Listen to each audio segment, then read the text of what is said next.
इस कार्यक्रम को जॉयस मायर मिनिस्ट्रीज के मित्रों और भागीदारों द्वारा संभव बनाया गया है। मेरे ख्याल से आपको कोई अंदाज़ा नहीं है, और मेरा मानना है, मैं अपने बारे में ये कहूँगी, मेरे ख्याल से अभी भी मुझे कोई अंदाज़ा नहीं। जितना ज़्यादा मैं इस पर अध्ययन करती हूँ, इसके बारे में बात करती हूँ, शब्दों की असली शक्ति, क्योंकि मैं आपको बता सकती हूँ कि यदि मैं सचमुच ये करती तो हम और ज़्यादा सावधान होते जो हम करते हैं, कहते हैं उसके बारे में।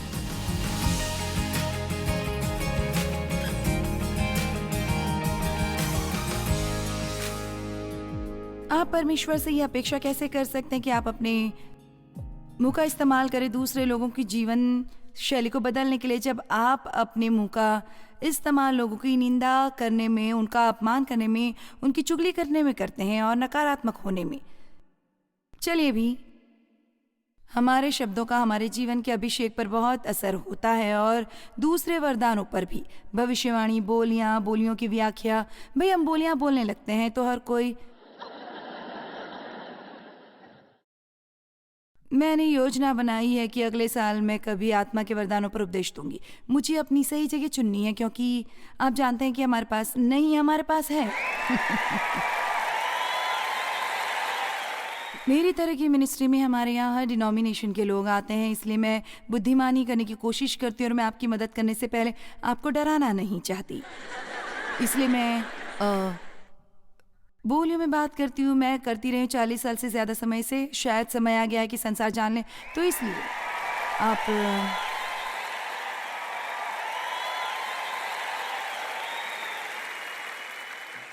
आप कहेंगे मैं ये नहीं समझता, मैं भी नहीं, पर बाइबल में लिखा है कि जब आप बोलियों में बात करते हैं, आप स्वयं को उन्नत करते हैं और आप स्वयं को विश्वास में मजबूत करते हैं। आमीन।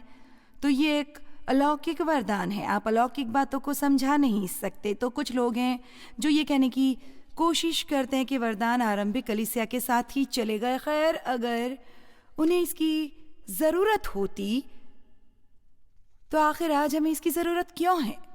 मेरा मतलब, माय गुडनेस। और बाइबल में ऐसा कुछ नहीं है जिसमें लिखा हो कि वो शुरुआती कलीसिया के साथ ही चले गए। कहाँ जाए? बाइबल में लिखा है 1 कुरिन्थियों 13 में कि जब सर्वसिद्ध आता है तब सर्वसिद्ध आता है तब, माइक मुझे वहां से बता रहा है, जब सर्वसिद्ध आता है तो हमें इन वरदानों की ज़रूरत नहीं पड़ेगी। और एकमात्र सर्वसिद्ध जिससे मैं जानती हूँ वो है यीशु, और वो अभी तक आए नहीं हैं। तो हमें जो भी सहायता मिल सकती है उस सहायता की ज़रूरत है।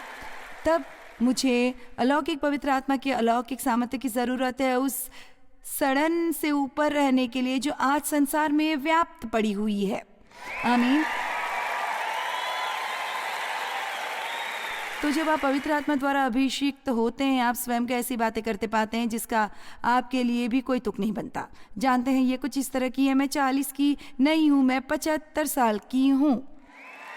आमीन। 7-5, मैं 1 शताब्दी 3/4 जी चुकी हूं। और आप जानते हैं, आपका शरीर बूढ़ा हो सकता है, पर अंदर ही अंदर आपका दिन ब दिन नवीनीकरण होते जाता है। आपके बाद के साल आपके पहले के सालों से बेहतर होते हैं। इसलिए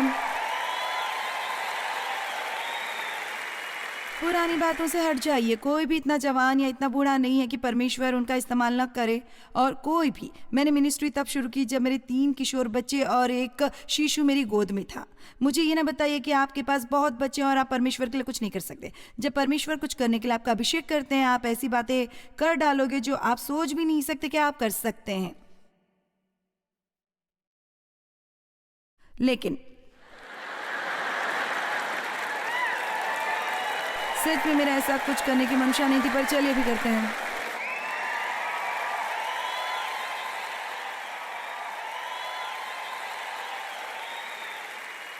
गॉश, आज परमेश्वर का अभिषेक हम पर उड़ेलता हुआ नजर आ रहा है। आमीन। पर कैसे जानेंगे कि किसे कैसे मांगना है यदि आप ये नहीं जानते कि ये क्या है? हमें अपने जीवन में परमेश्वर की उपस्थिति चाहिए। हमें अपने जीवन में उनका सामर्थ्य चाहिए। मैं तंग आ गई हूँ, नाखुश, दुखी, कुड़कुड़ाते हुए, मुंह फुलाए हुए, हमेशा शिकायत करते हुए मसीहों पर। आमीन।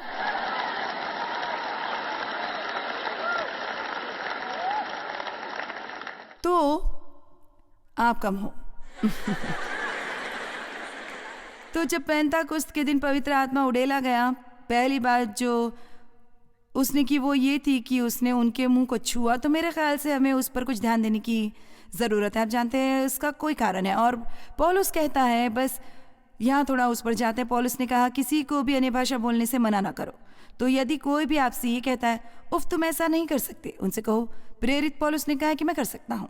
और पौलुस ने कहा मैं अपने परमेश्वर का धन्यवाद करता हूँ कि मैं तुम सबसे अधिक अन्य भाषा में बोलता हूँ, पर फिर भी उसने कहा मेरे लिए बेहतर होगा कि मैं कुछ शब्द बोलूँ जो समझा सकूँ, बजाय पूरा दिन अन्य भाषाओं में बोलने के। कोई होना चाहिए जो उसकी व्याख्या करें और लोगों को बताए कि क्या कहा जा रहा है। चलिए इसे तिल का ताड़ न बनाए। जानती है पवित्र आत्मा के बारे में है, बोलियों के बारे में नहीं। जब मैं जाकर एक जोड़ा टेनिस के शूज़ खरीदती हूँ तो मैं अंदर जाकर उनसे बोलियों का जोड़ा नहीं मांगती, मुझे टेनिस जूते मिल जाते हैं।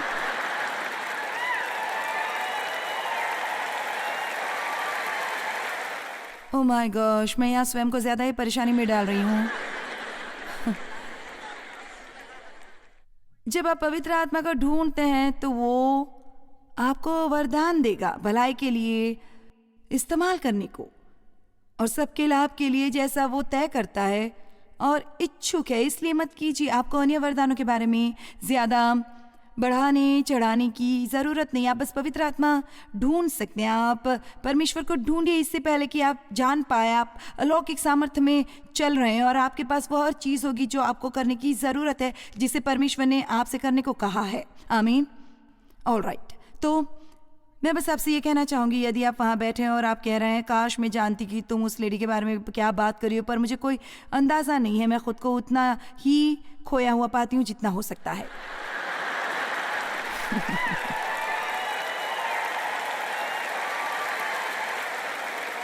और यदि हमारे पास नहीं है, ये कहलाती है नोइंग गॉड इंटीमेटली, और ये बात करती है आत्मा के सभी वरदानों की और आत्मा के सभी फलों की। और मेरे पास एक और किताब है, being baptised and Holi spirit. तो आप उन्हें अध्ययन करें। यदि आपको जानना चाहते हैं तो बस किसी और के आने का इंतज़ार न करें। आप परमेश्वर के लिए भूख जगाएं और गहराई में जाएं। यदि आप उससे बात करना चाहते हैं तो बात करें।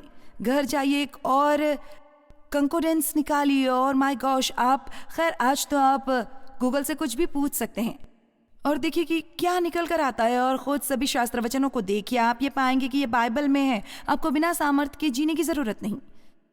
आपको बिना सामर्थ्य के जीने की ज़रूरत नहीं।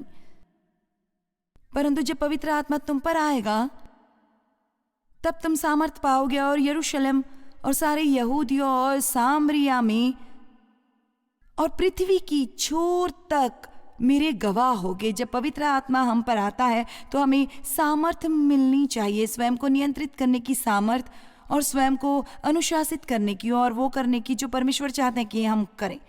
ऑल राइट, मैं यहाँ थोड़ा प्रयास करूँगी, बस थोड़ा सा शांत होने की। ऑल राइट, मैं आपको एक कहानी सुनाने वाली हूँ। देखिए, मैंने काफ़ी अर्से से ये किया है। मैं महसूस करती हूँ जब अभिषेक मुझ पर सचमुच बहुत प्रबल होता है, और जब ये शायद इतना प्रबल न हो, मैं हमेशा अभिषेक तो हूँ वो करने के लिए जो मैं कर रही हूँ, पर कई बार ऐसा समय होता है जब अभिषेक इतना प्रबल होता है या परमेश्वर की उपस्थिति इतनी प्रबल होती है जब मुझे ऐसा लगता है जैसे मैं यहाँ ऊपर उड़ रही हूँ। मेरा मतलब मैं इस तरह से, मेरा मतलब मुझे कोई अंदाज़ा नहीं रहता मैं क्या कर रही हूँ। जो मेरे मुंह से निकलता है वो मैं निकलने देती हूँ और ये लोगों की मदद करता है। तो हमें इस तरह से इसके साथ चलना है। हम इसे इसी तरह से करते हैं। तो यदि मैं ये मिस कर रही हूँ कि मैं एक पॉलिश्ड पब्लिक स्पीकर की तरह नहीं हूँ जो बहुत सी पब्लिक क्लासेस से गुजर चुका है। आमीन। मेरा मतलब है मैं हमेशा अच्छा कम्युनिकेटर थी, तो मैं अपना पॉइंट दूसरे को समझा सकती हूँ। मुझ में बहुत सी कॉमन सेंस है, पर मेरे पास बस ये एक वरदान था परमेश्वर का वचन दूसरे तक पहुंचाने का।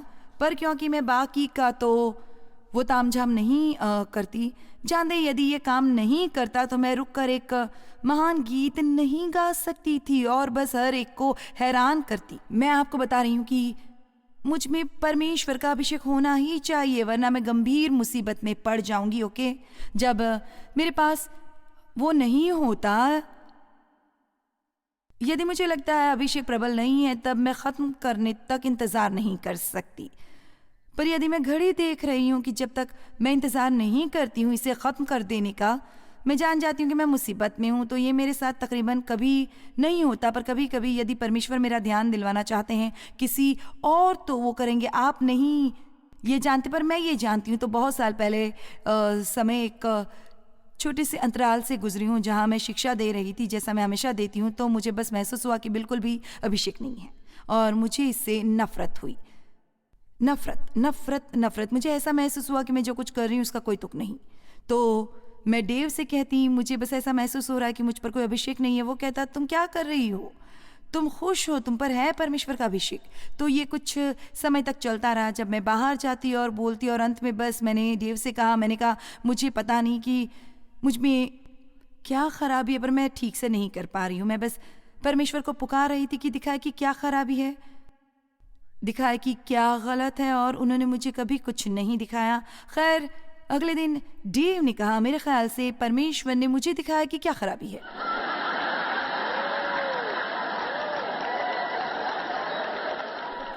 क्या आपको सचमुच इससे नफरत नहीं होती जब परमेश्वर ऐसा करते हैं?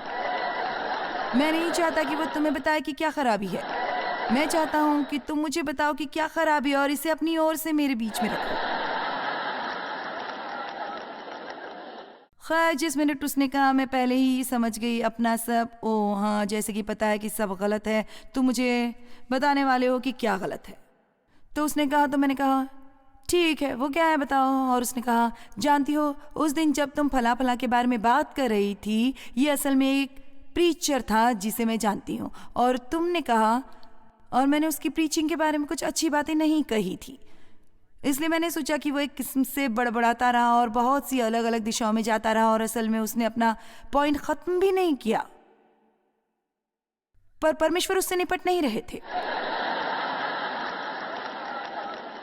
और फिर ना केवल उन्होंने इसके बारे में डेव से निपटा, वो डेव को बताते हैं कि मेरी यही समस्या है। मैं जानती हूँ ये थोड़ा हास्यास्पद लगता है, पर ये तब जब हो रहा था हास्यास्पद नहीं था। तो इसलिए बस मैं असल में और ज़्यादा गुस्से में आ गई और वापस कमरे में गई, और मैंने फैसला किया कि मैं कुछ देर और बैठी रहूँगी।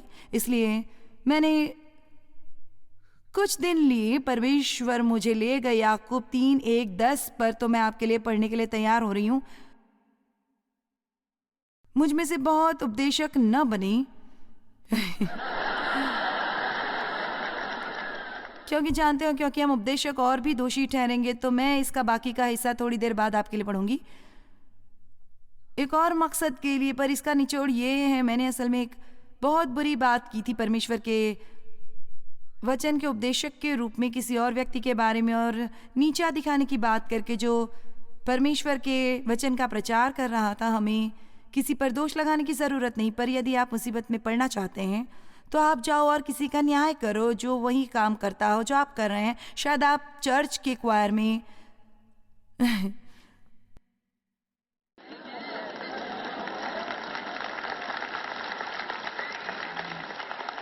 शायद आप चर्च के क्वायर में मुख्य गायक है क्योंकि आपकी आवाज़ बहुत बढ़िया है। किसी और को कभी कभार कुछ स्पेशल गाना गाने देते हैं। आप कहते हैं वो बस कागज़ से सिर उठाकर गा नहीं सकते। मुझे पता नहीं वो उन्हें क्या गाने देते हैं। खैर बेहतर है कि तुम जल्दी प्रायश्चित करो। क्या तुम सब समझ रहे हो जो मैं कह रही हूँ? मैं एक डॉक्टर को जानती हूँ जो दूसरे डॉक्टर की बुराई करता है, और मैं कहती हूँ तुम नहीं जानते कि तुम क्या कर रहे हो, तुम्हें सावधान रहने की ज़रूरत है। ओ आप पता नहीं क्या बोल रहे हैं। जानते हैं, मैं आज आप में थोड़ा श्रद्धापूर्वक भय और डर डालना चाहती हूँ कि परमेश्वर को पसंद नहीं आता जब आप दूसरे लोगों की चुगली करते हैं या उनकी निंदा करते हैं या उनकी बुराई करते हैं। आमीन।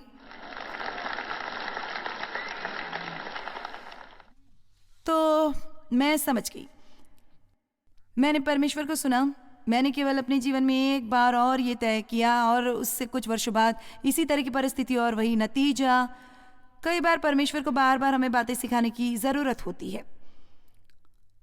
आप में से बहुतों को उपदेशक नहीं बनना चाहिए, क्योंकि तुम में से बहुत उपदेशक न बने। हम उपदेशक और भी दोषी ठहरेंगे, इसलिए कि हम सब बहुत बार चूक जाते हैं। जो कोई वचन में चूकता वही तो सिद्ध मनुष्य और सारी देह पर भी लगाम लगा सकता है। तो वाह क्या बयान है। तो कोई जो अपने मुंह को वश में कर ले तो अपने जीवन में बाकी की सब चीजों पर नियंत्रण कर सकता है। जब हम अपने वश में करने के लिए घोड़ों के मुंह में लगाम लगाते हैं तो हम उनकी सारी देह को भी लगाम लगा देते हैं। घोड़ों के मुंह में लगाम धातु का एक छोटा सा टुकड़ा होता है, पर वो घोड़ा जो 1500-1600 पाउंड वजन का होता है नियंत्रित किया जा सकता है धातु के उस छोटे से टुकड़े से। तो वो कह रहे हैं कि तुम्हारा पूरा जीवन, तुम्हारे जीवन की पूरी दिशा नियंत्रित की जा सकती है इस छोटी सी चीज से जो है आपकी जीभ और वो शब्द जो आप बोलते हैं।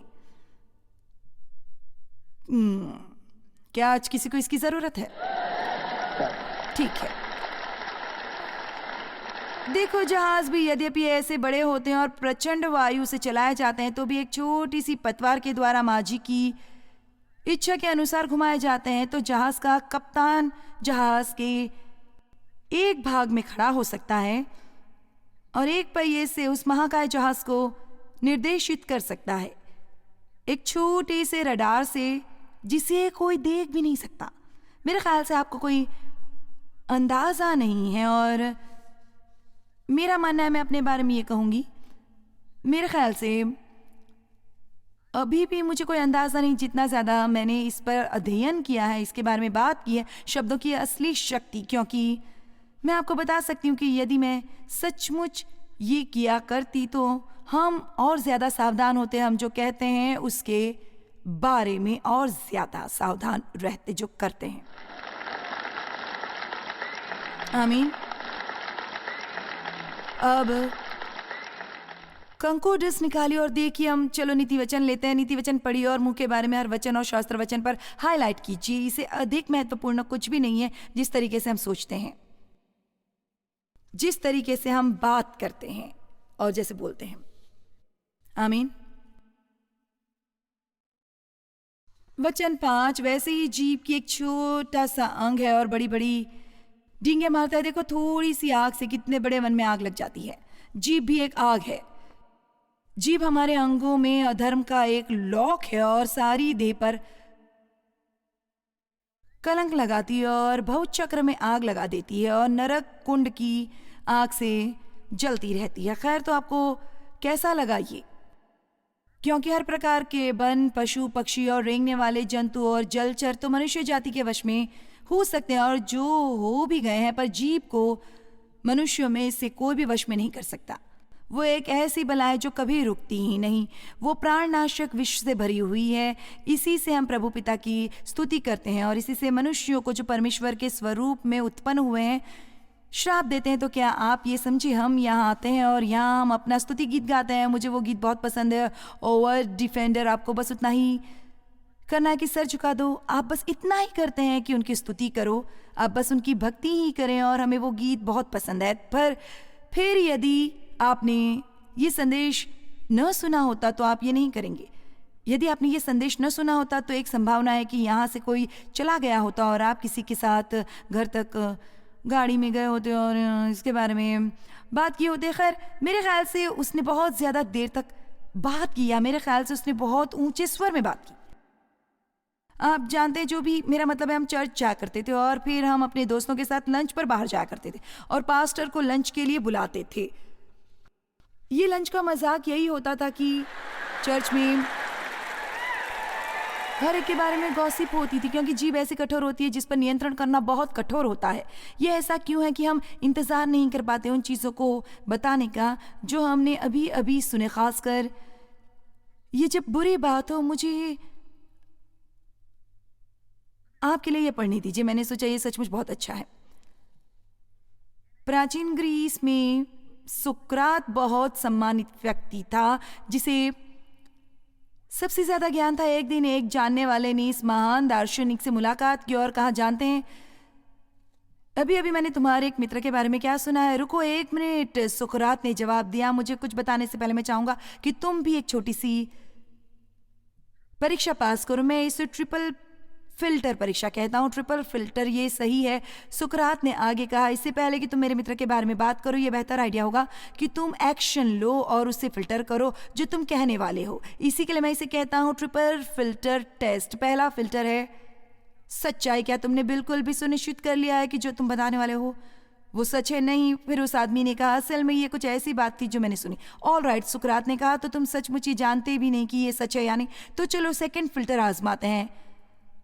अच्छाई का फिल्टर। क्या जो तुम मेरे मित्र के बारे में मुझे बताने वाले हो, क्या वो कुछ अच्छाई है? नहीं, ये असल में इससे विपरीत है।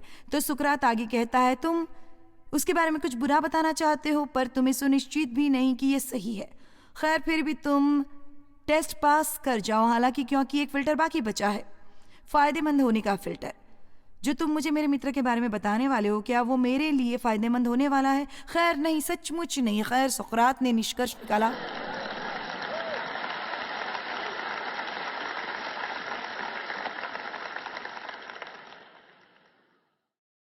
चलो फिर से याकूब 3:2 के बारे में सोचें, इसलिए कि हम सब बहुत बार चूक जाते हैं।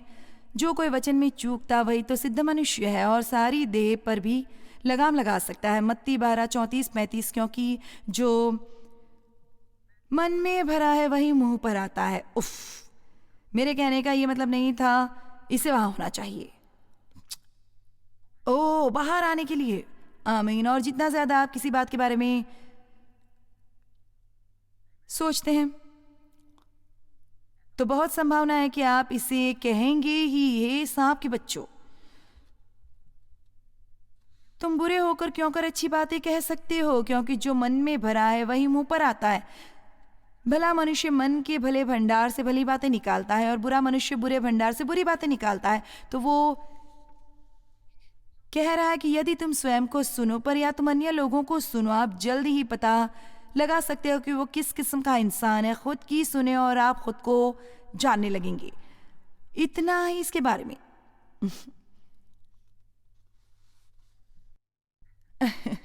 हाँ, वाह, इसका इतना ही मतलब बनता है। यदि आप गॉसिप करते हैं तो आप एक गॉसिपर हैं। यदि आप शिकायत करते हैं तो आप एक शिकायती हैं। यदि आप झूठ बोलते हैं तो आप झूठे हैं। मैं आपको बुरा महसूस कराने की कोशिश नहीं कर रही। मुझे यही चीज खुद पर भी लागू करनी होगी।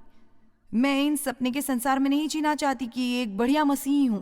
यही सचमुच मुझ में कुछ तीखी समस्याएं हैं जिन पर मैं कोई तवज्जो भी नहीं दे रही, पर यह इतना महत्वपूर्ण है कि आप किसके साथ घूमते फिरते हैं। मैं आपको कुछ बताना चाहूंगी, वो लोग जिनके साथ आप समय बिताते हैं उनका सचमुच बहुत प्रभाव पड़ता है आपके जीवन पर। क्योंकि जैसे मैंने अभिषेक के बारे में बात की है, मेरा मानना है कि ये एक से दूसरे को लगता है और मेरा मानना है कि आप जिस किसी के आसपास होते हैं उसका कुछ पाते हैं। ये आपके पास्टर के साथ हो सकता है या किसी और के साथ भी हो सकता है। ये निश्चय ही सिर्फ मैं ही नहीं हूं, पर लोग जो मुझे बहुत ज्यादा सुनते हैं, जैसे हर सुबह जब वो काम पर गाड़ी चलाकर जा रहे होते हैं, और उन्होंने ये कई सालों तक किया है। ज्यादा समय नहीं बीतेगा जब आप लोगों को ये कहते सुनेंगे, तुम जॉयस मार की तरह बोल रहे हो। या आपका पति आपसे कहे, तुम टीवी पर उस लेडी की तरह व्यवहार करने लगी हो। खैर, ये सच है, जिस चीज के आसपास आप ज्यादा होते हैं आप उस तरह के बनने लगते हैं। तो आपको सावधान रहने की जरूरत है कि आप किसके साथ अपना समय बिता रहे हैं, क्योंकि वो आप पर प्रभाव डाल रहा है। मत घूमिए नकारात्मक, मत घूमिए नकारात्मक, मुंह फुला हुए, कुड़कुड़ाए हुए, चुगलखोर, निंदा करने वाले, बुराई करने वाले लोगों के साथ। आमीन। किसी ऐसे के साथ रहें जिससे कुछ अच्छा कहना है, कोई जो सकारात्मक हो। आप में कोई आपका मिल जाएगा। यदि वो आपको दूसरे लोगों के राज बता रहे हैं तो वो किसी और के राज भी बताएंगे।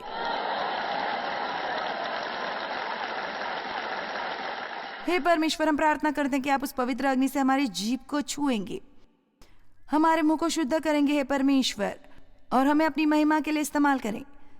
हमें हमारी मदद करने दे कि हम ये न सोचें कि हम आपकी चर्च में स्तुति करें, फिर एक दूसरे के बारे में बुराई करें बाकी के सप्ताह, और फिर भी आपकी उपस्थिति साथ ले जाएं और आपका अभिषेक हमारे जीवन पर। यदि हम पवित्र आत्मा का सामर्थ्य अपने जीवन में अनुभव करना चाहते हैं तो हमें अपने शब्दों के महत्व को समझने की ज़रूरत है। गलत और नकारात्मक शब्द बोलना बाधक बन सकता है हमारे जीवन में उसके पूर्ण सामर्थ्य को कार्य करने में। पर यह कहना सीखना जो परमेश्वर हमारे बारे में कहते हैं और दूसरों के बारे में, वो उसके सामर्थ्य को हमारे जीवन में बढ़ाएगा और हमें चुनना पड़ सकता है। जानते हैं, आप अपने शब्द चुन सकते हैं और आपको इसे बहुत सावधानी से चुनना होगा।